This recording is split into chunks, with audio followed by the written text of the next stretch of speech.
Lisa Adef, plusieurs actes antisémites terribles perpétrés ces dernières heures. Oui, exactement. Et vous l'avez dit, Maxime, on va commencer par ces images que vous avez déjà dû apercevoir. Des centaines de manifestants pro-palestiniens envahissaient hier l'aéroport de la capitale du Daghestan russe. Ils recherchaient, vous les voyez sur le tarmac, des passagers qui sortaient d'un vol en provenance d'Israël. Pendant plusieurs heures, le tarmac et le terminal ont été pris d'assaut après qu'un message sur les réseaux sociaux appelait à empêcher le vol d'atterrir, je cite. Depuis, d'autres actes antisémites ont été perpétrés un peu partout. À Berlin, en Allemagne, des cocktails Molotov ont été lancés sur une synagogue. Il n'y a eu aucun blessé et les deux hommes cagoulés à l'origine de cette attaque se sont immédiatement enfuis. En Angleterre, également à Londres, la vitrine d'un restaurant juif que vous voyez là a été vandalisée.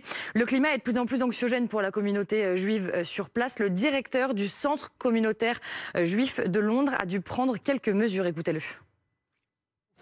Les gens se sentent vulnérables et ils ont peur.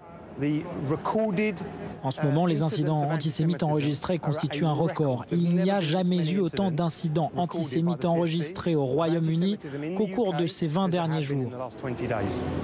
Nous avons doublé notre sécurité. La police a quadruplé ses visites dans le bâtiment et ses visites autour du bâtiment pour s'assurer que nous sommes en sécurité.